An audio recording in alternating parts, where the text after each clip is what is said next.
Blackpink. Hamma joyda Blackpink. Yaqinda Blackpinkni konserti bo'lar ekan. Va kim bilan borgisi kelyapti? Men juda xohlayapman. Agar birga men bilan borishni xohlasanglar, aviaservisdan chipta olib ketamiz. Arzon va qulay. aviaservis.uz.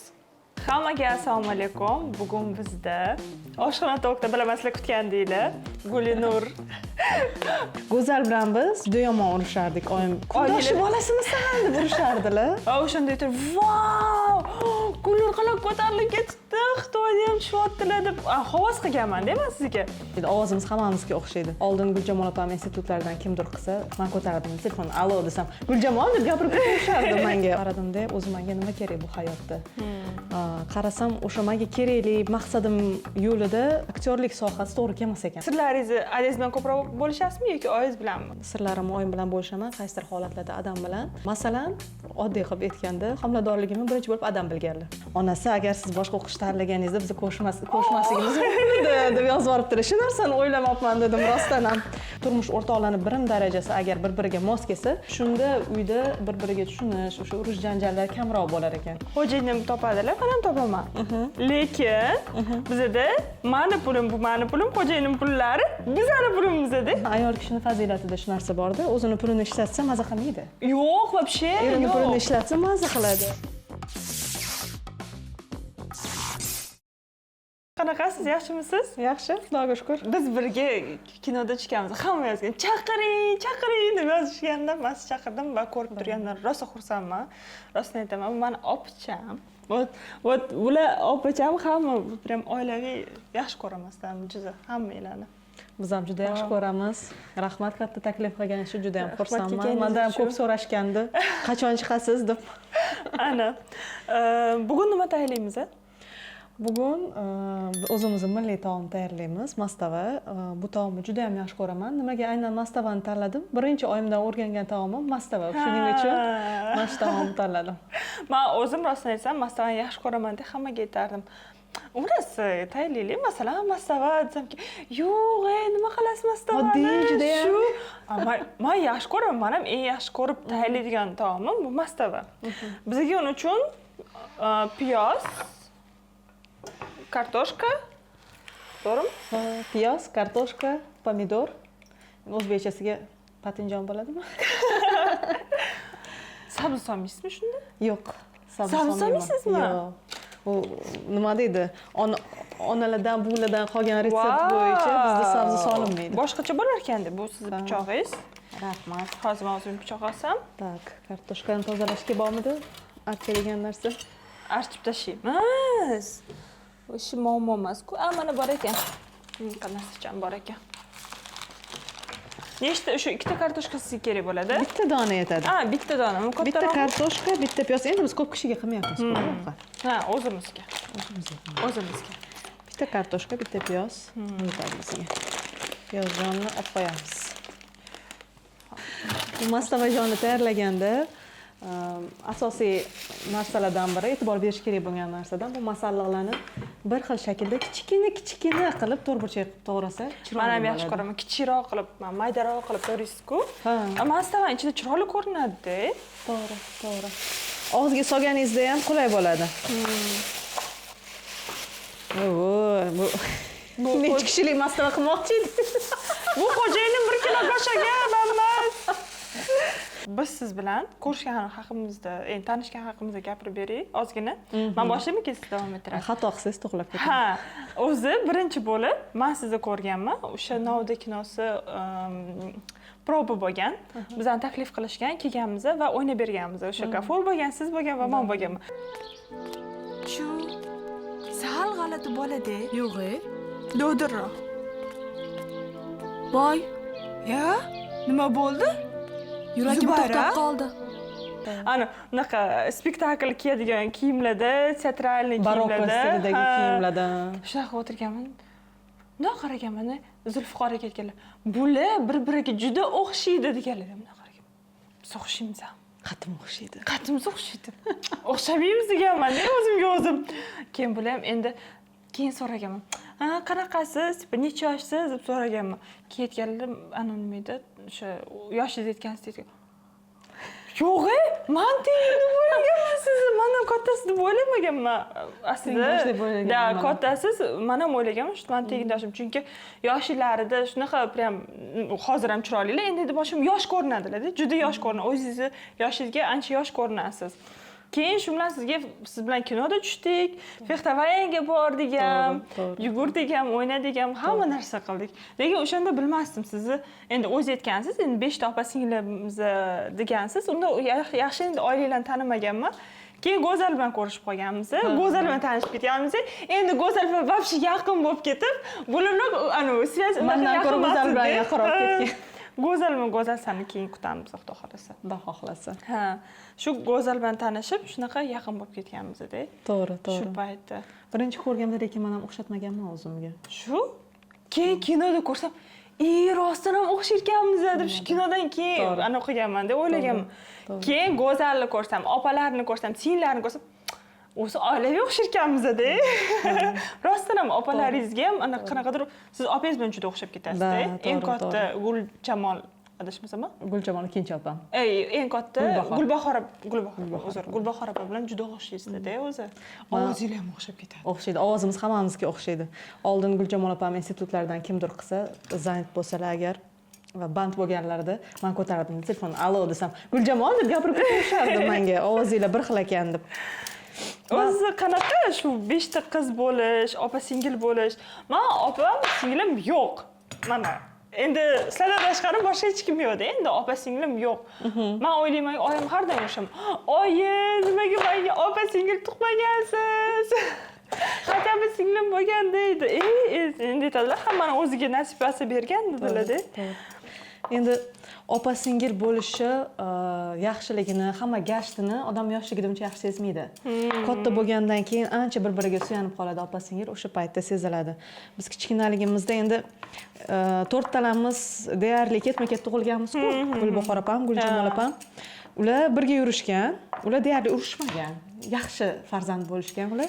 Go'zal bilan biz uydagi eng ishkalchi, bir-birini go'shtini yeydigan. Yana Go'zal bilan juda yaqin-ku, o'raylar 1 yil, 2 yil. Yana bir kunda tug'ilishganda, ular bilsanglar, voy. Biz shunaqa yomon urushardik. Mana hozir meni qo'limdagi narsalarni aytdim-ku, o'g'lim shilgandi. Xuddi shunaqa bo'lib yurardi Go'zal bilan birga.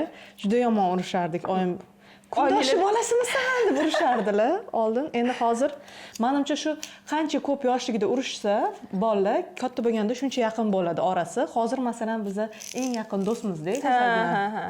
Qolgan opalardan ko'ra ular bir-biriga eng yaqinsilar. Shunaqa. Mazza lekin shu opalar bo'lish. Endi sizni o'sha kinodan boshladik. Shunga qaytmoqchi edimki, o'zi nimaga kino olamidan ketdingiz? Chunki siz model bo'lgansiz, Xitoyga ketib modellik qilgansiz, kinolarda tushgansiz, hattoki Xitoy seriallarida tushgansiz. Bilaman, ko'rganman. O'shanda aytib, "Vau!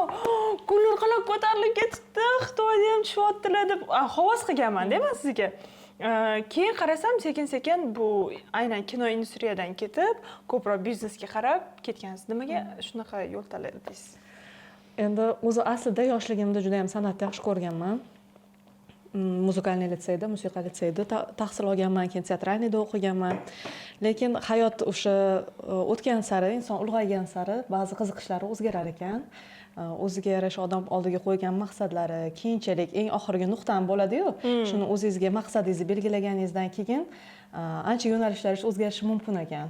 Menda ham shunaqa bo'ldi. O'ylab qaradimda, o'zi menga nima kerak bu hayotda? Qarasam, o'sha menga kerakli maqsadim yo'lida aktyorlik sohasi to'g'ri kelmas ekan menga. Shuning uchun o'zim yo'nalishimni o'zgartirdim biznesga. Yoshligimda matematikaga juda ham qiziqardim. Maktabda ham hamma mendan ko'chirardi-da. Bizda birinchi variant, ikkinchi variant bo'lardi. Sinfdoshim bo'lardi bitta bola. U birinchi variant tushib qolsa, u ishlardi, undan hamma ko'chirardi.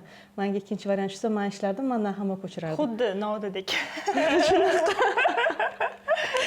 Shunga moliya yo'nalishi menga juda ham yoqqan. Shuning uchun men shu yo'nalishni tanlab, biznes yo'nalishida ketdim. Nimaga o'zi qanaqa qilib Novda kinosiga tushib qolgansiz? Bu juda ham qiziq narsa bo'lgan. Singlim rahmatli Shirin ko'pincha men uni как prodyuseri bo'lib hamma yoqqa olib yurardimda. Reklamaga chaqirib qolishgan Shirinni. Kastingga borgan, olib borganman men kastingga, o'zbek filmga. Borib endi kastingda o'sha очередimizni kutib turibmiz, Shirinni rasmga olishini. Bir mahal qarasam, bitta odam o'tib ketdi-da. Bunday o'tdi-da koridordan, to'xtab qarab turibdi. Men menga qarab o'tdim deyman. Hayron bo'laman. Yana o'tib ketdi-da, yana qaytib kelib, yana menga qarab turibdi-da. Yana kirib ketdi keyin. Dedim. Bir mahal boshqa odam keldi. Ismlari eslamayapman. Ravshan akamidi, Rustam akamidi? Bo'ylari pastroq. Keldilar-da, sizni shu rejissyorimiz ko'rib qoldilar, sizni kinoga, kastingga taklif qilmoqchilar dedilar. Keyin manmi desam, dedilar. Hayron bo'ldim. Hech meni unaqa rejam yo'q edi-da, to'g'risi. Keyin shu bilan kastingga bordim. Rasmga tushdik. Keyin siz bilan ko'rishdik. Bo'ldi, keyin bo'lib ketib qoldi o'zidan o'zi. Juda ham tasodifiy hodisa bo'lgan. O'zi sizning niyatingiz yo'q edi, umuman kinolarda tushishi, qanaqadir populyarni bo'lishi. Endi o'sha paytlari bo'lgan, bo'lishi mumkin, lekin uning uchun men bormagandim-da o'tga. Tasodifan просто bo'lib qoldi. Tasodif bo'lib qolgan, ha. Xudoga shukr, rejissyorimiz Zulfiqor Musoqov. Men juda ham xursandman. Birinchi nima deydi, debyut rolim aynan mana shu rejissyorida filmida bo'lganiga juda ham xursandman. Hozirgacha hamma eslab, hamma yaxshi ko'radi. Hamma yaxshi ko'radi shu kinoni. O'zimga ham yoqadi. Endi ana beg'ubor kino bo'ladi. Endi bitta voqea aytib beraman. O'sha Novda kinosida o'tiribmiz-da, endi aytayotdilar, "Sen hozir G'afurni urishing kerak" deyaptilar-da. Shapat berishingiz kerak-da. O'zi boshqacha bo'lgandi. Endi boshqacha bo'lgandi. O'zi asli G'afur narsa ssenariy bo'yicha menga shapat berish kerak edi. Bu narsaga men chiday olmaganman. Keyin bo'pti deganlar. Yig'laganman rosa. Keyin aytganlar, "Bo'pti, davay, sen ur" deganlar. Keyin men urganman. Shunda o'zi boshqacha bo'lish kerak. G'afur qilgan joyi bor-ku, o'sha joyda urish kerak-da. Keyin bo'la yig'lab o'rganadi. Nima yig'layaptilar? Men unda yaxshi tushunmaganman, nima bo'layotganini. Keyin oказывается shunaqa ketdimki, voy dedim. Shunchalik anaqa baribir o'zingizni men aktrisa bo'laman desa, o'zingiz baribir qanaqadir dostoyinsiz bo'lganda, anaqa xohlamagansiz. Shunaqa. Keyin adam urishadilar ekansiz, adashmasam. Menimcha o'sha paytda nima deydi? Bu ham bir qanaqadir belgi bo'lganda, o'zi asli aktyor uchun unaqa narsa to'siq bo'lish kerak emas. Lekin men uchun o'sha narsa menga to'siq bo'lgan. Nima deydi, o'zimni внутренний ichki kechirmani bo'ladi-ku odamda. Men o'zimni u narsani o'tkaza olmaganman. Yo'q deganman. Ko'rdinglar, shunaqa ham bo'lish kerak edi. Hozir men buni kesay, men pichoq kerak. Ish quroling soz bo'lsa, mashaqqating oz bo'lar dedilar oyim har doim. Qarang. Bo'ladimi yo kichik mana injigan? Yo, yaxshi. Zo'r. Yaxshi, zo'r. Bosiz. Hozir tez to'g'rab, Siz ham menga o'xshab mayda kesar ekansiz. Qarang, endi sizning xo'jayiningiz Habib Nabiyev, biz hammamiz bilamiz. Habibulloh Nabiyev. Habibulloh. Habibulloh Nabiyev. Endi Instagramlarda Habib Nabiyev deb qo'yganlar uchun shu aytib bersangiz. Qanaqa qilib o'z tanishgansizlar? Qanaqa qilib? Endi barib to'ylar ham men o'shani siz taniganman. Tez bo'lganda, men uchun qanaqadir tez bo'lib ketgan to'ylarda. Men kim? Yana karantinda bo'lib qolgan-a to'ylar. Shunaqa karantinda bo'lgan. Karantinda bo'lib qolgan to'ylar va Xudoga shukr, mana Xudo xolasa 3-farzandingiz bo'ladi. Inshaalloh. Xudo xolasa 3-farzandli bo'lasizlar. Bizada yaqinda Instagramga bitta post qo'ydim-da, o'qish to'g'risida. Agar imkonim bo'lganda, vaqt orqaga qaytganda boshqa o'qish tanlardim deb keyin yozib yoribdilar. Onasi, agar siz boshqa o'qish tanlaganingizda bizni ko'rishmasligimiz mumkin edi deb yozib yoribdilar. Shu narsani o'ylamabman dedim, rostdan ham. O'qishda tanishganmiz. Institutda men birinchi kuni esimda, haligacha kelganman institutga. Birinchi kuni bayram bo'lish kerak, endi ochilish bo'lish kerak, 2-sentyabr. Noq qarasam, dekan terib qo'ygan o'g'il bolalarni flagga ko'tarib olib yurishibdi endi выступление qilish uchun. Orasidan noq qarasam ko'zimga tushib qolganlar. Boshqacha-ku endi tashqi ko'rinishlar. Voy, bu yerda karislar ham o'qir ekan deganman. Bitta shunaqa bola-da endi. Keyin bilsam o'zbek ekanlar, o'zbekcha gapirib ketganlar, keyin deganman-da, o'zbek ekanlar. Shunaqa qilib institutda tanishganmiz ular bilan. Patochniy birga o'qiganmiz. Yo'nalishlari boshqa. Shu institutda o'qidik birga, keyin men Xitoyga zavoch narsaga akadem oldimda, Xitoyga o'qishga ketdim, Xitoy tilini o'rganishga. Undan keyin qaytib keldim, shu endi harakat qildilar, mayli, hamma sirlarni ochib tashlamayman. Shu bilan Yomon harakat qilganlar. ancha harakat qilganlar. Ancha narsa bo'lgan. Shu bilan uydagilarni jo'natdilar, bizanikilar ham qarashdi. Adam menga eng muhim narsa aynan turmush o'rtoq tanlashda bu odamning fikrlari edi. Ular nima deydilar? Agar adam masalan, Gulnur qizim sal bo'lmaydi deganlarida men rozi bo'lmasdim. Nima bo'lishidan qat'iy nazar. Lekin adam aytganlar, yaxshi bolaga o'xshayapti, yaxshi yigitga o'xshayapti deganlar. Keyin mayli deganman. Adam shunaqa dedilarmi? Adam bekorga emas. Berdilar. Shu u tanishganimizda, institutda tanishgan bo'lsak, undan keyin institutni bitirdim ham. 2 yildan keyin 7 yil bo'ladimi, 6 yil bo'ladimi? 6 yildan keyin turmush qurganmiz. Aziz rozilik olib, keyin ko'chasi 6 yildan keyin sizlar turmush qurdinglar. Shunaqa. Tez bo'lmagan demoqchiman. Niyat, endi hech kim bilmaganda. To'g'ri. Hech kim bilmay qolganda o'sha payti. To'g'ri. Qanaqadir buni tipo Gulnur o'zlarini karyeralari ketyapti-da. Birdaniga taq yerga tegib ketdilar-da. Mana shunaqa men uchun shunaqa bo'lib qolganda. Rozi bo'lganim. O'qish paytida ham juda narsa yurardilar, nima deydi? Menga o'xshab o'zlarining maqsadlari bor oldida, qizlar bilan haqiqiy qilmasdan, nima deydi, ishlarini qilib, o'zlarini bilib, boshqa narsaga chalg'imasdan, shunaqa inson bo'lganlar. Hozir ham shunaqalar. Biram mani tuyulishimda примерный o'zbekcha oila shunaqa tuyuladi-da menga qanaqadir. Idealni bo'ladi-ku, ideal o'zbek oila bo'ladi-ku. Shunaqa tuyuladi menga. Sizlarning oilanglar. Endi mukammal oila bo'lmaydi. Baribir hamma oilada ham qanaqadir muammolar bo'ladi. Eng asosiysi shu ikkita inson bir-birini tushunish darajasi mos bo'lishi kerak bir-biriga. Masalan, bitta gap eshitganman, bilim darajasi, turmush o'rtoqlarning bilim darajasi agar bir-biriga mos kelsa, shunda uyda bir-biriga tushunish, o'sha urush janjallar kamroq bo'lar ekan. Agar bilim darajasi juda ham katta farq qilsa, u ikkala inson uncha baxtli bo'la olmas ekan. Lekin logichno. Shuning uchun nima deydi, o'qigan bo'lsa, o'qigan uylanish kerak, nima deydi. Aytadi-ku, fikr doiralari to'g'ri kelish kerak. Tengi bilan deydi-ku, это не только moliyaviy tomondan, это в общем сказано. To'g'ri.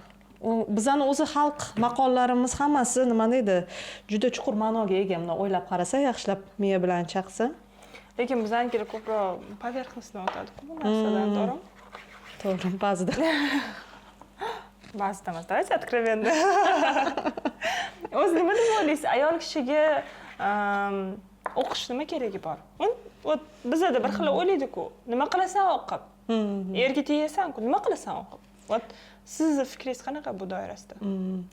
Endi nafaqat ayol kishiga, umuman hammaga o'qish kerak. Nimaga? Inson chunki rivojlanish uchun, yanada yangi cho'qqalarga, yangi marralarni zabt etish uchun yaratilgan.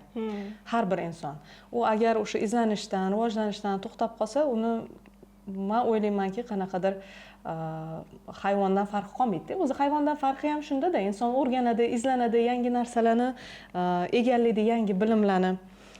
Shuning uchun ayol kishiga, hamma odamga, lekin ayol kishiga ham o'qish juda muhim. Nimaga? Chunki ayol kishi ko'proq bilimga ega bo'lsa, uyda o'tiradigan bo'lsa ham, birinchidan turmush o'rtog'i bilan tengdaniga suhbat qila oladi. Har xil, chunki hayotda holatlar bo'ladi. Erkak kishi har xil holatda keladi. Ishdan masalan charchab keladi, kim bilandir urushib keladi, ishxonada, ko'chada kim bilandir tortishib keladi va o'sha paytda uni tushunish uchun ayol kishining bilim darajasi yetarli bo'lishi kerak. Unga to'g'ri maslahat berish uchun yoki o'sha adasi, qo'ying, bunaqa narsalar hammasi o'tib ketadi deyish uchun ham baribir o'sha salohiyat kerak-da. Agar o'qimagan bo'lsa, miyasida o'sha dunyo qarashi keng bo'lmasa, u narsani sezmaydi ham. Sezmaydi, e'tibor bermaydi. U erkak ham keyin nima deydi, siqiladi, meni xotinim tushunmaydi bo'ladi-ku, ba'zilar shunaqa shikoyat qiladi. Ayolim meni tushunmaydi, boshqa narsa. Shunaqa holat bo'lmasligi uchun baribir ayol kishi o'z ishida ishlash kerak. Shuning uchun ham bilim olish kerak ko'proq. To'g'ri. Aynan shu obrazovание, nima desam ekan, institutda bo'lish kerakmi yoki farqi yo'qmi? farqi yo'q menimcha. Institut bo'lishi shart emas. Endi bu nima deydi?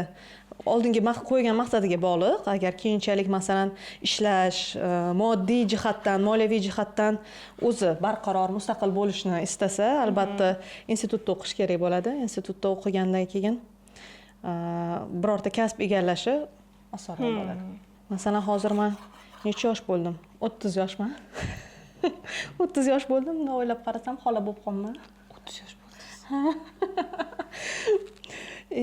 Hozir ham masalan o'qiyapman, magistraturada o'qiyapman, o'qishga topshirib. Moliyada? Moliya yo'nalishi bo'yicha, o'z ustimda ishlayapman, chunki meni kasbim bor, masalan, oyligim o'zimga yetarli, turmush o'rtog'im bor, farzandlarim bor, lekin shunda ham o'zimdan qoniqmayapman. Yanada izlanib, yanada o'sha yangi marralarni egallab, chunki ko'ryapman, hozir kelayotgan yoshlar ancha oldinlab ketyapti-da. Ular bilan bir maromda, bitta tendensiyada yurish uchun baribir odam to'xtab qolmasdan o'z ustida ishlash kerak. To'g'ri, qiyin. Nima deydi, bolalar bilan, oila bilan o'qish yana juda qiyin. Lekin ozgina chidasa, o'sha narsa keyinchalik mahsulini beradi o'zini. Mana hozir oila haqida gapirdingiz, o'zingiz oilaviy byudjet qanaqa bo'lasizlar oilaviy byudjetinglarni? Masalan, siz ham pul topasiz, xo'jayiningiz ham pul topadilar. Hammaga qiziqda endi bir xil aytadi-ku, "Men xo'jayinim topadilar, menga kerak emas." Men masalan, xo'jayinim topadilar, men ham topaman. Lekin bizada mani pulim bu mani pulim, xo'jayinim pullari bizani pulimizda. Mana bizada oilada shunaqa, har doim shunaqa bo'lib kelgan. Sizlarda ham shunaqa? Bizda ham shunaqa. Men o'zimning xarajatlarimga ba'zi narsalarga, masalan, o'sha o'zim ishlab topgan puldan ishlataman, lekin oilaviy umuman общий xarajatlarga turmush o'rtog'im o'zlari xarajat qiladilar. Qanaqadir xo'jayinimning pulini xarajat qilmay qo'ysam, qolib ketsa, bitta meni pulim ko'proq ketib qolyapti-da. Qanaqasiga ularning pullarini ulgurmadimmi hali ham anaqa qilishga? Unaqa bыстро надо потратить, да, вот прям быстро сейчас же надо его деньги потратить. Meni pulim turish kerak. Ularni birinchi o'chirda ularning puli ketish kerak. O'zi bilasizmi, ayol kishining fazilatida shu narsa bor-da, o'zini pulini ishlatsa maza qilmaydi. Yo'q, вообще yo'q. Erini pulini ishlatsa maza qiladi. Yana qanaqadir tez ketib qoladi, chunki shuncha pul ketib qoldimi deb qanaqadir o'ylab qolasiz-da. Kulaman har doim adasi pul bersalar ishlataman lekin adasi pul yetmay qoluvdi, men bitta o'zim pulimdan ishlatib turuvdim. Joyiga qo'yib qo'ying. Qani joyiga tez qo'yib qo'ying. Bering deb. Shunaqa. Kishiga eri qancha pul bersa ham shuncha kam bo'laveradi baribir. Lekin bu narsani nima deydi tushungan erkaklar, menimcha barakali erkaklar bo'ladi ko'pi. Chunki ayol kishi xarajat qilsa, buni o'ylab qarang-da, sizga pul bersa siz nimaga ishlatasiz? Bolaga, o'zimizga, uyga, hamma narsa shu yoqqa ketadi baribir, to'g'ri. Hammasi uyga ketadi. Shuning uchun erkaklar ayollarga pul berganda narsa qilmasdan, nima deydi, siqilmasdan, pul ketib qolyapti deb o'ylamasdan, baribir o'sha narsa oilaga ketishini hisobga olib beraveringlar, qo'rqmasdan. Rostdan ham men olgan hamma pulim qizimga ketar ekan. Shunaqa. O'zingizga deb pul olasizda, ham magazinga kirasizda qarasangiz, bolalaringizga zo'r narsalar turibdi-da. Voy, mashina zo'r bo'lardi, olsam deysizda, ketdi, shu bolalarga xarajat hammasi. Rostda shuncha bolangiz qarab turganda qanaqa qilib o'zingizga hammasini xarajat qilib yuborasiz? Qozon tagini yoqing? Ha, yoqavering. Kattaroq olovga qo'ying. Ha, qizib olsa. Men o'z uyda narsadan ishlataman, nima edi, gixi yog'ini ishlataman, lekin bizda просто подсолнечный. Просто масло есть. Ta'mi boshqacha bo'ladi, gixi qoladi. O'shanga biz endi hozir milliy, o'zimizning an'anaviy mastavani, nima deydi, домашний uydagi qo'l bola mastavani qilyapmiz, shuning uchun simichka yog'i ham bo'laveradi. Kunga boqar yog'i. Shu biz hozir buni hammasini torab, qovur-sovurni qilib, sizga qaytamiz.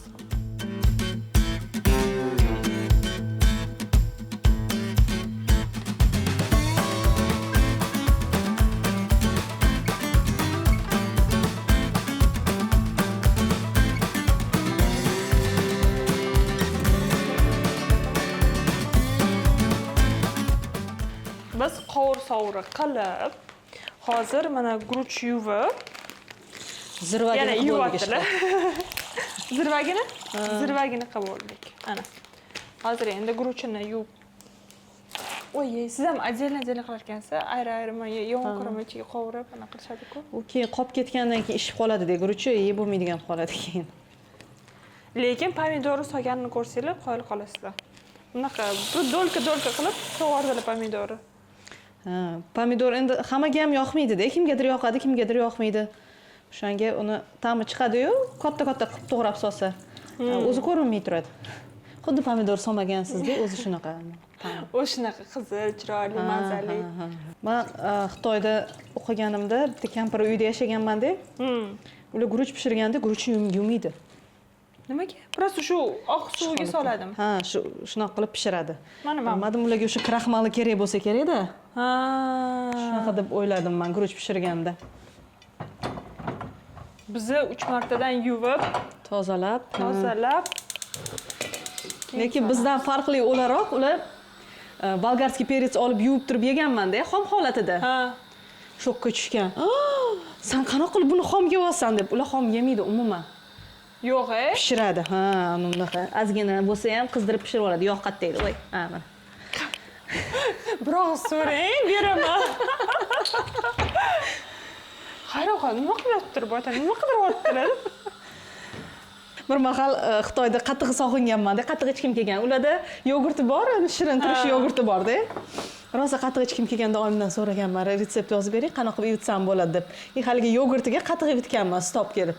Hozirniki qo'yib qo'yganman. Endi ozgina ichib barib ko'p qilganman-da bittada. Hozirniki qo'yib qo'yganman. Bir mahal 2 kundan keyin kelsam, yo'q qatiq.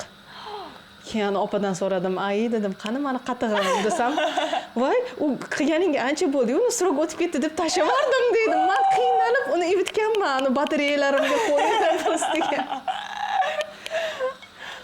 Endi u o'ylagan magazinning yogurtlarga o'xshab bu ham tez ayniydi deb o'ylagandi. Bu naturalniy narsa, produkt. Yomon alam qilgan lekin birinchi marta umrimda qatiq qilgandim. O'zi bilasizmi, men Xitoyda lekin bir marta qilganman qatiq. Xitoyda yashaganim menga xuddi armiyadaqa bo'lgan. Xuddi borib armiyaga borib kelgandek bo'lganman. Lekin sizlar shu 5 ta opa-singil bo'lsanglar, shu hammanglar bu bitta sportga qatnashgansizlar, to'g'rimi? To'g'ri. Kimdir shu aynan urush, nima deydi? Karate. Tipa karate yoki taekwondo. Shirinku вообще Shaolin maktabiga borgan, вообще qo'l qo'yganman. Yana u birinchi o'zbek qizi bo'lgan, to'g'rimi? Shaolin maktabiga borgan. Shunaqa. O'rta Osiyodan birinchi inson o'qigan o'sha yerda. Bizda endi bu narsada aslan nima deydi, asosiy turtki bu ota-onamiz bo'lishgan, baribir. Sport bilan shug'ullanish kerak deb adam esimda haligacha aytganlar. Biz endi hammamiz qiz bolamiz-ku, qiz bola o'zini o'zi himoya qilishni bilish kerak deb olib borganlar bizani karatega. O'sha yerda karate bilan hammamiz shug'ullanganmiz, karate bilan kichkinaligimizdan. Lekin shu narsa aynan sport bilan shug'ullanish insonni o'sha ichidagi qanaqadir bir metin narsani tarbiyalaydi. Birinchidan o'sha disiplina deydimi, u narsani tarbiyalaydi. Keyin xarakteringizda ham uncha-munchaga, masalan, yengilmaydigan insonga aylanasiz. O'shanga har bitta farzandga, xoh qiz, xoh o'g'il bo'lsin, sportga qatnashish shart deb o'ylayman, majburiy. Suzishga borganmiz, karatega borganmiz. Bo'sh vaqt bo'lmagan ish qilib, yoshlikda. Shu narsa to'g'ri deb o'ylayman-da. Qiz bolani ham, o'g'il bolani ham shu o'smirlik paytida bo'sh vaqti bo'lmasligi kerak. To'g'ri, hamma narsa bekorchilikdan chiqadi o'zi aslida. Aslida shunaqa. Biz ko'chada o'ynamasdik. O'ynashga vaqt bo'lmasdi umuman. Mana masalan, hozir dekretdasiz. Hozir to'laqonli dekretga chiqib ketdingizmi yoki baribir ishlab, ham dekret, ham ishdamisiz? Men-ku bilaman javobini. Boshqalar bilmaydi-ku. Yo'q, to'laqonli dekretga chiqish imkoniyati yo'q. Meni kasbimda ayniqsa bunda imkoniyati yo'q. Baribir kutib turmaydi hech kim. Ishlar kutib turmaydi, o'shanga qisman nima deydi? O'qishdaman, qisman uyda, qisman ishda. Sizga kimdir o'zi qarashadimi? Ha, kimdir qarashmasa imkoniyati yo'q. Ikkita farzandingiz bor endi. Qiyin-da. Yordamchilarim bor uyda, Allohga shukr. Yordam berishadi. Uyda bizda buvimiz ham biz bilan birga yashaydilar, katta buvimiz. Ularga qaraydi, uy yig'ishtiradi, bolalarimga ham qaraydigan odam bor. Shu qarashib turishadi. Qaynonam ham kelib yordamlashib turadilar. Shu narsani orada kimdir so'radi mendan. Ayol kishi shu hamma narsaga ulgurish uchun qanaqa bo'lish kerak, qanaqa qilib shu ulgursa bo'ladi deb aytdim. O'zi hamma narsani qila olmaydi, baribir eng asosiysi shu oilasida ayol kishini qo'llab-quvvatlash kerak-da. Turmush o'rtog'i ham, qaynonasi ham, oiladagi muhit juda ham muhim. aytmoqchimanki, ayol kishi bitta o'zi hamma narsaga ulgurolmaydi. Uni ulgurish mumkin, uning uchun o'zini esidan chiqarish kerak, yodidan chiqarish kerak, o'zidan voz kechish kerak. Uyda agar o'sha qo'llab-quvvatlash bo'lsa, hamma ham masalan yordamchi ololmaydi uyga, lekin o'sha uyda qaynona masalan yoki qaynisingillar bo'lsa, qaynisingillar, turmush o'rtog'i yordam berib tursa, ancha ayol kishini nima deydi, vazifalari kamayadi, yengillashadi, o'ziga qarashga vaqt bo'ladi. Aytadi-ku, счастливая жена, счастливая семья deb, o'sha ayol kishi baxtli, sokin, nima deydi, asabiylashmagan bo'lsa, hammaga yaxshi bo'ladi. Xo'jayingiz qanchalik sizga yordamlashadilar? Xo'jayinim shu moddiy tarafda yordam beradilar, shunisi eng zo'ri. Eng zo'ri shunisi. Qolgani bo'ladi. Pul bersalar yordamchi olaman, endi qilaveradi ishni. Yaxshi. Очень хорошо. O'zi hozir qayningizni gapirib o'tdingiz. Qayningiz bilan отношениyangiz qanaqa? Qaynonam bilan munosabatlarimiz qanaqa desa bo'ladi, juda ham yaqin, ochiq. Hamma narsani ochiqchasiga nima deydi, muloqot qilamiz, gaplashamiz va men qaynonamda eng qadrlaydigan xislatlaridan o'sha biri bu qaynonaman demaydilar hech qachon. Masalan, qayerdadir uy yig'ishtirilmagan joy bo'lsa, yig'ishtirib ketaveradilar, ovqat qilinmagan bo'lsa, qilib ketaveradilar. Oldin o'sha hali yordamchi olmaganimda katta qizimga qaynonam qaraganlar. Uyga ishdan charchab kelsam, Gulinur, men ovqat qilib qo'ydim derdilar. Yoki telefon qilib, nima ovqat qilib qo'y deb so'rardilar. Shunaqa juda yaxshi xislatlari bor. Shu narsani juda ham qadrlayman. Qaynonangiz bilan munosabatni qanaqa qurgansiz? Endi biz ko'pchilik qizlarimiz endi baribir yangi oilaga tushadi, yangi oilada o'zi aslida munosabat qurish qiyin, chunki yangi joyga keldingiz, odamlarni bilmaysiz, tanimaysiz, ularning o'zini muhiti bor. Siz qanaqa qilib shu munosabatingizni chiroyli qurdingiz? Chunki hozir chiroyli yashaysiz. Endi hammaning holati har xil. U aynan masalan men tutgan yo'l hammaga ham to'g'ri kelmasligi mumkin. Lekin men o'zimda qanaqa bo'lgan, birinchi ko'rganimda rasmlarni o'ylaganman. Voy, bu ayol juda ham qattiqqo'l ayol bo'lsa kerak deb o'ylaganman, chunki ular kollejda zamdirektor bo'lib ishlaganlar. Rasmlaridan ham juda narsa jiddiy ayolga o'xshaganlar menga. Keyin adasi bilan gaplashganimda, "Yo'q, oyim juda yaxshi ayollar" deb aytganlar menga. Ko'rishgandan keyin menimcha eng asosiysi bu baribir birinchi navbatda hammaga to'g'ri kelishi mumkin bo'lgan narsa bu ochiq ko'ngillik bilan, ochiq fe'llik bilan, chehrani ochiq qilib chiroyli munosabat qilsangiz, o'zingiz nima deydi, ochiqchasiga to'liq samimiy munosabat qilsangiz, sizga ham o'sha narsa qaytadi deb o'ylayman. Qancha odam o'zini chetga olib, ozgina masalan sal nimadir noto'g'ri tushunsa, xafa bo'lib olib, tumtayib yuraversa, u narsa hech qachon munosabatlarga yaxshilik olib kelmaydi. Nimadir narsa yoqmadimi, sal vaziyatiga qarab chiroyli qilib gaplashib olish kerak, tushuntirish kerak. Masalan, mana bunaqa narsa, bundoq qilsang nima bo'lar ekan deb. "Ya, men bunaqa qilaman" emas-da. Men uyimda shunaqa o'rgatilgan, men shunaqa qilaman. Joyini bilib, to'g'rilab ketsa bo'ladi diplomatiya bilan hamma narsani. Вы должны были быть дипломатом. Aslida. Bo'lishi mumkin. Ayollar o'zi hammasi diplomat. Ayol kishini o'sha fazilatida, ichidagi nima deydi, tuzilishida o'sha diplomatiya juda kuchli ayol kishida. O'sha narsani faqat yuzaga chiqarib olish kerak-da. Qiyin bu narsa, hamma ham chiqara olmaydi bu narsani yuzaga. To'g'ri. Ishingiz haqida ham gapirib ketdingiz. Men dekretda emasman deb. O'zi tushuntirib bering, qayerda ishlaysiz, kim bo'lib ishlaysiz? Chunki endi biz bilamiz, BI Holding bor, katta shu hammanglar opa-singillar ishlaysizlar. Siz kim bo'lib ishlaysiz shu yerda? BI Holding bu bizning o'sha oilaviy korxona. BI Holding yo'nalishlari juda ko'p. Metallurgiya, qurilish, plastmassa mahsulotlari bor, mineralniy udobreniylar. Va bu korxonada har bitta insonning o'ziga yarasha o'rni bor, o'zini belgilangan vazifalari bor. Opa-singillar ham bo'lganmiz, nima deydi, yo'nalishlarni bo'lib olganmiz. Men moliyaviy direktor lavozimida ishlayman. Butun holding bo'yicha pullarni o'sha yo'nalishlari, kirimlari, chiqimlari hammasi nazoratda, men nazoratimda. Sizlarni получается direktorlar, это eng katta opalar. Eng katta opam generalniy direktor holding bo'yicha.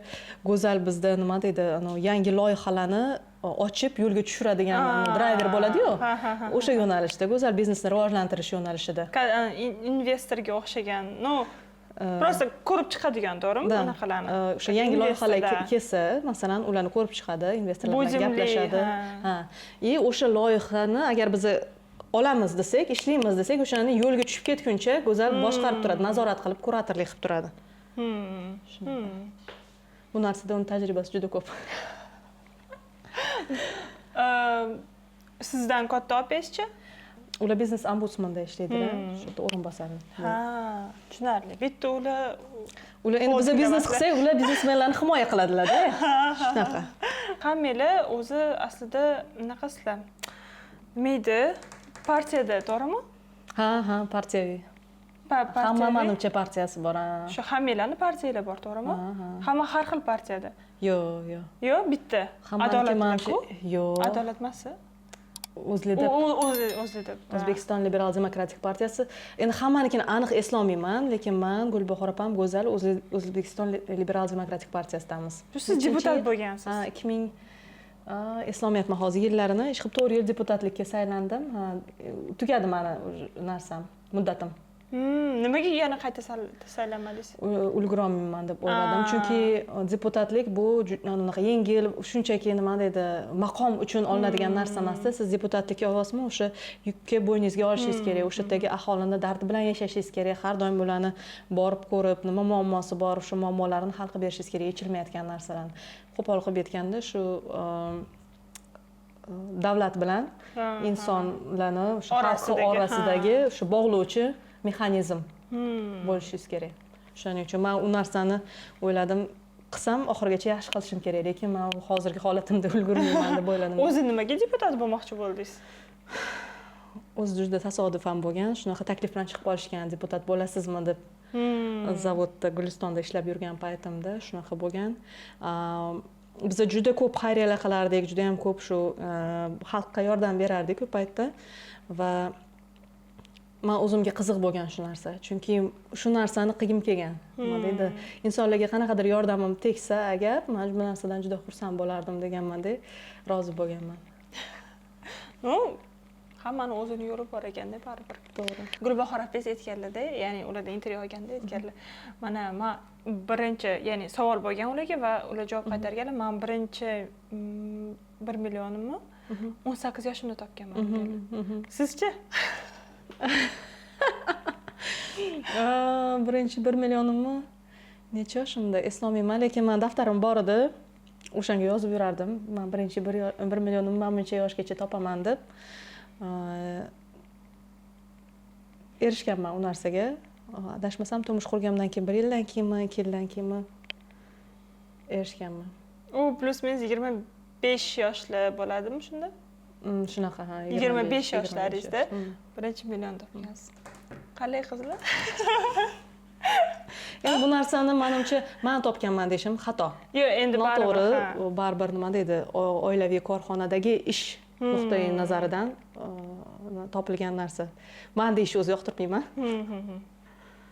O'zi oilalarda tarbiyaga ko'proq ahamiyat bergan kim bo'ladi?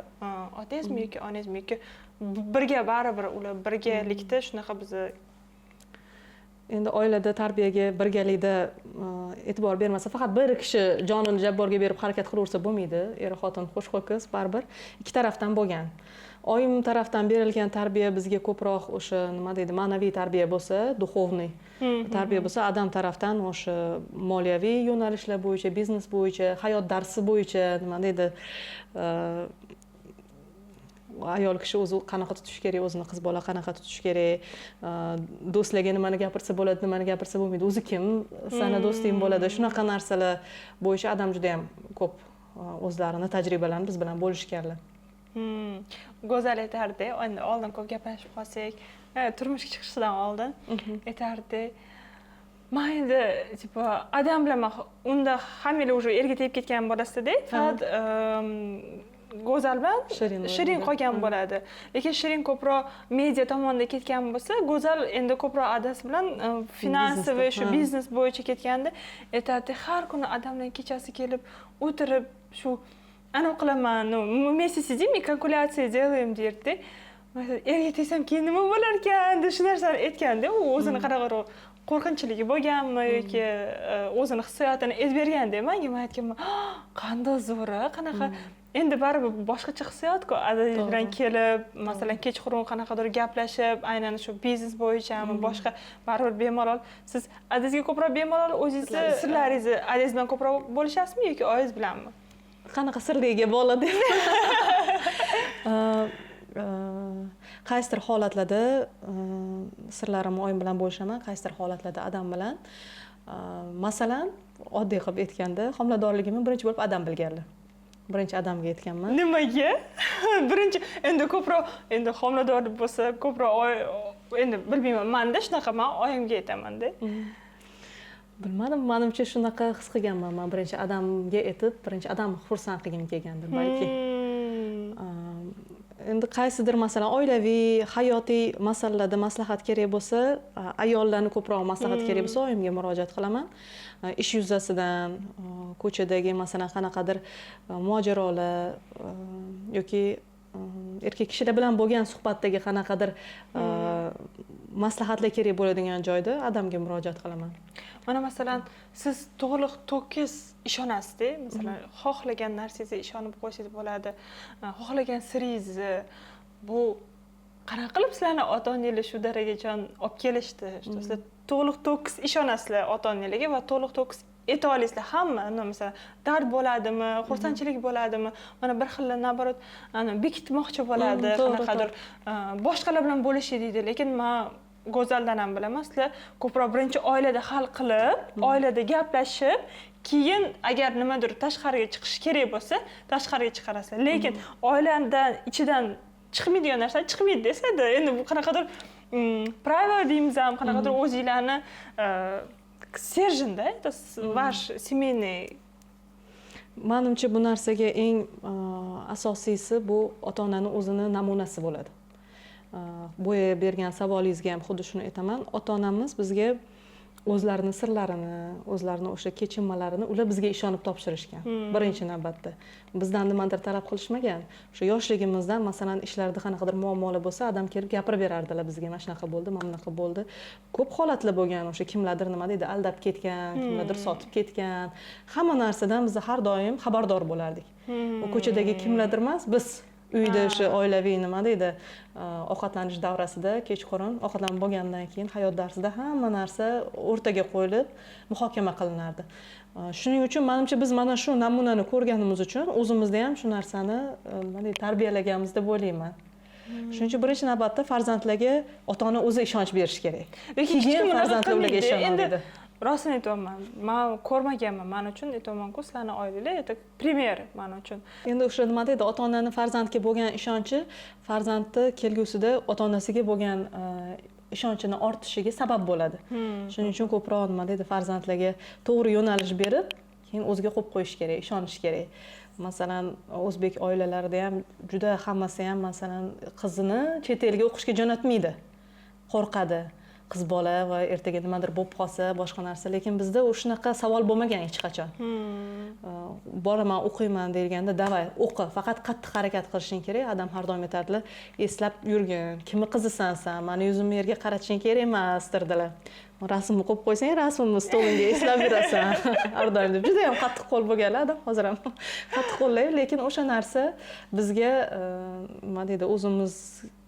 yo'limizda hayot yo'limizda adashmasligimizga juda ham katta turtki bo'lgan hozirda homilador ayollarga qanaqa maslahat berardingiz dekretdagi ayollarga juda zo'r savol berdingiz homilador ayollarga birinchi navbatda yo'q homilador bo'lishga tayyor bo'layotgan ayollarga birinchi navbatda hamma analizlaringlarni topshiringlar ko'r-ko'rona nima deydi davay qilib narsa bo'lmasdan o'sha organizm holatini tushunib olish kerak birinchi o'shanga qarab vitaminlaringlarni yetishtirib olinglar keyin rejalashtiringlar homilador bo'lish endi homilador bo'lmagan bo'lsanglar bo'larish bo'lmagan bo'lsa to'g'ri ovqatlanish kerak o'zinglarni ehtiyotinglar qilib yuring juda muhim narsa to'g'ri ovqatlanish chunki farzandga ham o'ziga ham ayol kishini juda ko'p vitaminlar kerak bo'ladi yaqinda bitta qiz yozib yuboribdi oprosda qanaqa vitaminlar ichyapsiz deb man aytdim man hech qanaqa vitamin ichmayman o'sha vitaminim to'g'ri nima deydi yetarlicha oziqlanish mana qanchalik sizni oddiy kundalik ovqatingizni aytib bering. Masalan, ertalab shu nonushtaga yeyman, buni. Endi men bu narsani nutritsiolog bilan birga ishlaganman. Hammani o'zini o'sha organizmiga qarab turib to'g'irlash kerak. Menda ertalab masalan bo'lishi mumkin.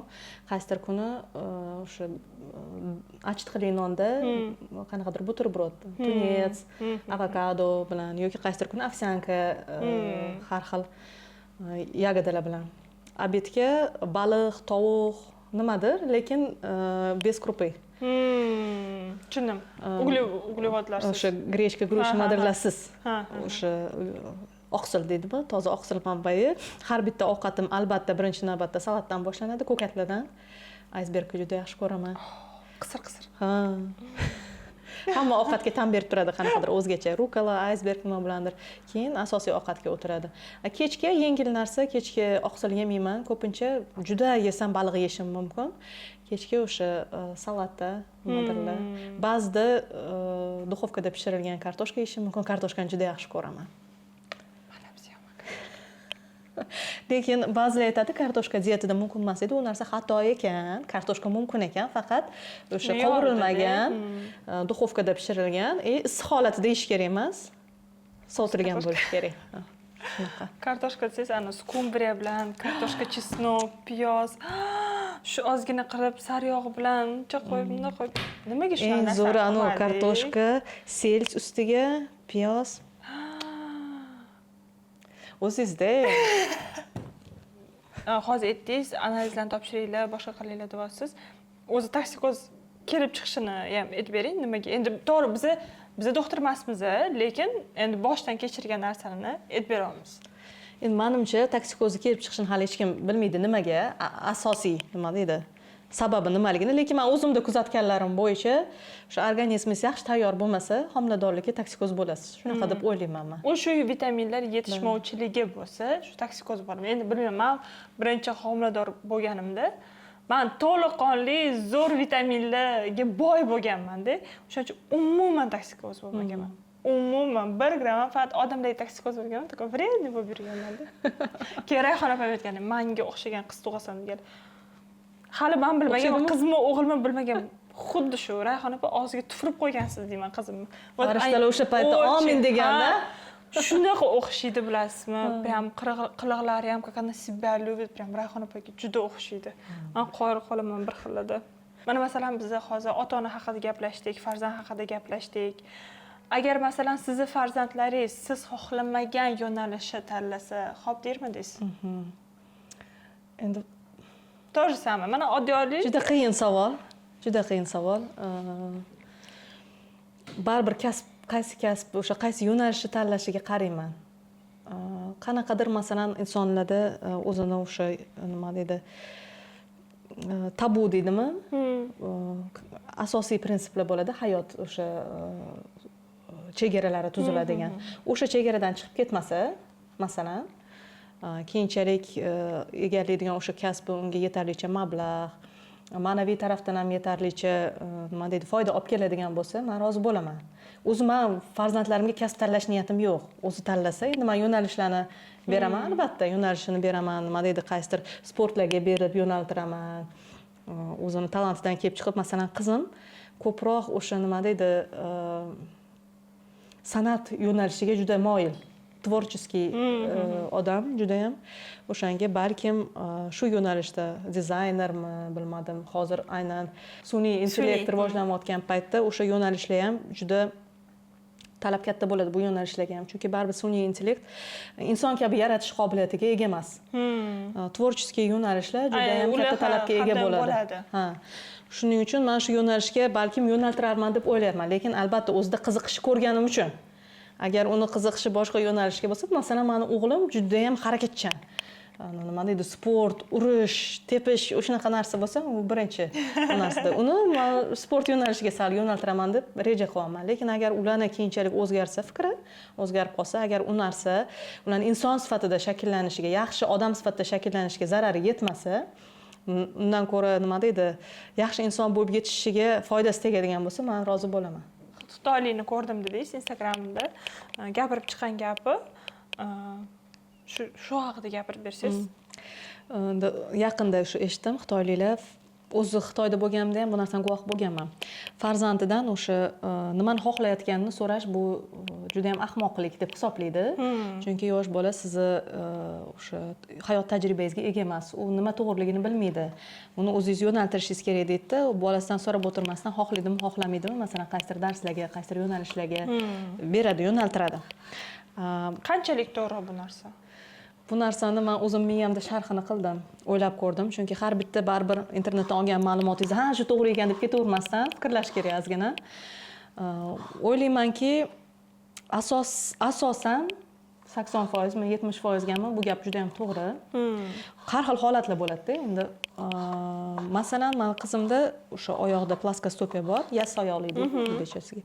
Yassi oyoqli bor va u albatta lechebniy fizkultura bilan shug'ullanish kerak, gimnastika bilan shug'ullanish kerak. Ertaga katta bo'lganida sog'lig'iga muammo bo'lmasligi uchun o'zini o'sha mishsalarini qotirish kerak. Lekin qizimga u narsa yoqmaydi. Unga ko'proq raqsga o'xshagan narsalar, qo'shiqqa o'xshagan narsalar yoqadi. Demak, bu holatda men katta inson sifatida bilaman farzandimga nima narsa to'g'ri bo'lishini, sog'lig'i uchun ertaga. U hali u narsani anglab yeta olmaydi baribir, xohlasa ham, chunki hayot tajribasi yo'q unaqa. Shuning uchun xohlamagan taqdirda men uni majburlab olib boraman. Unga bormasa, taqmasa, qilmasa, shunaqa o'zini spetsialniy alohida stelkalari bo'ladi. Oyoq og'ritadi endi uni kiysangiz. Ko'p yuramiz-da. Xohlasam, xohlamasa ham o'sha narsani majburlab qildiraman. Demakki, qaysidir holatlarda, o'sha prinsipialniy bo'lgan holatlarda ota-ona o'zi nazoratni qo'lga olish kerak. Farzandga u mas'uliyatni berib qo'yish kerak emas. Qaysidir o'tib ketsa bo'ladigan holatlarda, mana boya aytganimdaqa, masalan, chizishni juda yaxshi ko'radi, tvorчествоni yaxshi ko'radi deyman. O'sha holatlarda mayli uni qiziqishiga qarab turib, masalan, rassomchilikka bersa bo'ladi, yo'naltirib. Qaysidir holatlarda baribir tizgin ota-onaning qo'lida bo'lishi kerak. Mana siz o'zi shunaqa odamsiz. Har xil narsalarga qiziqasiz. Mana masalan, aktyorsadan boshlagansiz, keyin finansist bo'lib ketdingiz, u yog'ida yana orasida deputat bo'lib ketdingiz. Shu hammasini masalan baribir otangiz ko'proq anaqa strogilar-ku, bitta yo'nalish tanlaylar, o'shanda kuchli bo'linglar deb yo'naltirarlar-ku. Otangiz qanaqa qaraganlar bu narsaga? Masalan, bitta narsadan ikkinchi narsaga yoki ha mayli, hozircha o'zing yo'lingni topib ol, keyin yo'nalib bittasini qattiqroq ishlaysan deganlar. Adam ham, oyim ham to'g'risi hamma o'sha nima narsani boshlamoqchi bo'lsak, har doim qo'llab-quvvatlashadi. Hech qachon yo'q, to'xta, unaqa qilma, bunaqa qilma. Agar qo'lingdan kelsa, eplay olsang, shu narsani qil deyshadi, podдержка qilishadi. Har doim maslahat so'rayman odamlar. Ayniqsa odamdan mana shunaqa qilmoqchiman desam, deputatlikni ham menga aytishganda, bo'lasizmi, shu narsaga harakat qilasizmi deyishganda, birinchi qilganim hozir 5 daqiqa kutib turinglar deganman-da. Xonadan chiqib odamga telefon qilganman. Shunaqa deyishyapti, nima qilay? Qilaymi, yo'qmi desam, yaxshi-ku qizim deganlar. Davay bos deganlar, gazni bos deganlar. U narsani eshitgandan keyin sizga boshqacha kuch kiradi-da. O'zingizga ishonmay ikkilanib turgan joyingizda ham bo'ldi, men zo'r ekanman, qilaman 100% deysizda, harakat qilasiz. O'shanga o'qishga kirishimda ham, masalan, magistraturaga ishimdan baribir qaysidir vaqtda o'qishimga ajratishimga to'g'ri keladi-da. Unda ham maslahat so'radim, odam meni qo'llab-quvvatladilar. Shu narsada juda ham minnatdorman ota-onamga, akalariga ham, oyimga ham, adamga ham, bizani har doim qo'llab-quvvatlashganiga. Zo'r. У меня еще 2 вопроса. Получается, все, да? Да, все, мне кажется. Qo'yursak ham zo'r bo'lardi. Ana, obedga mastava. Kelinglar. Kelinglar. Kichkinaroq piyolachi bo'lganda qattiq atalab qo'yishga. Hozir qattiqni atalab qo'yishga. Hech kim menga bunaqa gapirmagan ekan. To'g'ri? Qattiqni atalab qo'yishga. Men o'zi rus maktabida o'qiganman, rus bog'chada o'qiganman. Lekin oilada sizlar oilada inglizcha gaplashganmiz, shuni ham hisobga oling. Adam yomon qattiq turardilar shu narsaga. Inglizcha gaplashasan deb. Bizda da shunaqa bo'lardiki, adam kechasi ertalab topshiriq berib ketardilar. Kim agar kimi o'zbekcha gaplashganini tutib olsa, hisoblab yurardi. Ochko yig'ib yurardi-da. Keyin kechasi adam kelganlarida sotardi. Sotqinlik qilardik. Keyin pul olardik. Unga поощрение dedim, rag'batlantirish olardik odamdan. Nimaga unaqa qilganlar? O'sha nima deydi, til o'rganayotganingizda albatta tajribangiz bo'lish kerak-da, ko'p tajriba qilishingiz kerak. Agar bo'lmasa foydasi yo'q. Qattiq o'zi atalanib qolgan ekan. Zo'r ekan. Yaxshi qattiq ekan. O'shani hisobiga biz menimcha tilni yaxshi o'rganganmiz deb o'ylayman yoshlikda. O'zbek tilini mukammal bilishingiz o'qatdan. O'zbek tilini mukammal bilishim, bu ham ota-onamni to'g'risi men o'zi shunaqa bo'lib yetishimda ota-onamni hissasi 99% deb hisoblayman. Endi Alloh avval Alloh, keyin ota-onani hissasi deb o'ylayman. Nimaga? Chunki Guruch yaxshi lekin. ota-onam o'sha 7-sinfligimda o'zbek sinfga berishganman. Siz sinfdan sinfga boshqa sinfga o'tgansiz. Boshqa sinfga o'tganman. O'zbek sinfga umuman o'zbekchani yaxshi gapira olmasdim u paytda. Chunki biz tanishgan paytimizda ham uncha yaxshi o'zbekcha gapirmasdingiz-da. Ona nima deydi? Ona tilidan birinchi olgan bahoyimni aytaymi o'sha yerga o'tganimda? 3 baho qo'yishgan chorakka menga. Muhammad opa ustozimiz qaragan sinfda. Shunaqa alamim kelgan, nimaga men 3 baho olaman ona tilidan deb. Lekin shu narsa nima deydi? Baribir qaysidir jihatdan yaxshi bo'lgan deb o'ylayman. O'zbek tilini shu Glerda o'qigan paytlarim ancha yaxshi, mukammal o'rganganman. Mana ovqatimiz tayyor bo'ldi. Mastavachamiz. Men o'zi juda ham gurmanman uyda bora. Hamma narsani aniqlasizmi? Uyda kichkinaligimda buterbrod qilib, endi kolbasa bilan nonni solib yeyishganda qizlar shuna kolbasa bilan nonni o'zini solib qo'yishardi. Men tuxum pishirardim, kolbasani pishirardim, qovurardim, uni maydalab to'g'rardim, pomidor, bodring chiroyli qilib terib berdim. Voy deyishardi hamma. Bunaqa narsada juda yaxshi ko'raman. Mana shu ko'kat to'g'rashda ham oyim har doim aytardilar. Qizim ko'kat to'g'raganingda mayda qilib to'g'ragan. Malikani ko'rsalar qo'rqib ketardilar.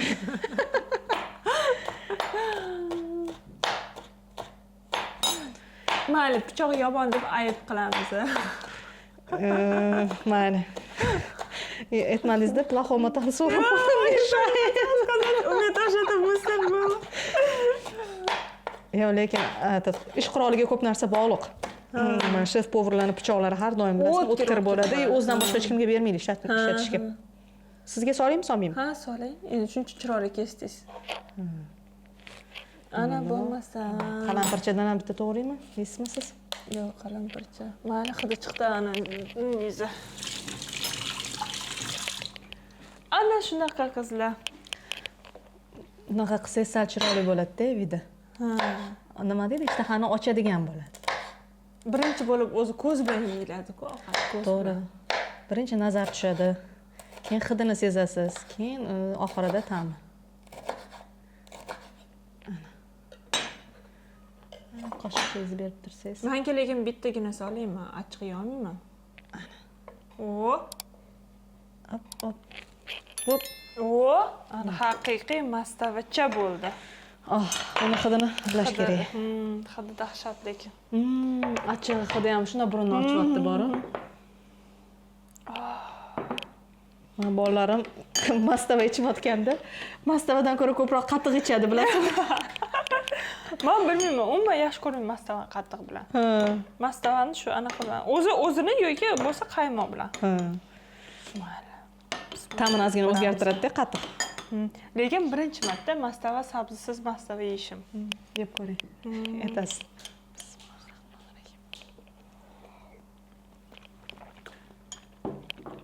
Juda mazali bo'lgan. Lekin tuzi past. Tuzi past. Men o'zi kam tuz yeyman. Voy. Uyda ovqat qilsam har doim kimgadir tuzini tekshirtiraman. Будете, нет? Нет. Yo'q. Мне так хорошо. Хорошо. Mana masalan, otangizdagi qaysi xislat sizda bor deb o'ylaysiz?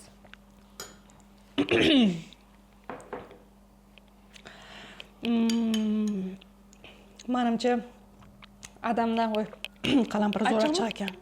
Bo'lib qo'ydi og'zimni. Suv ichib oling.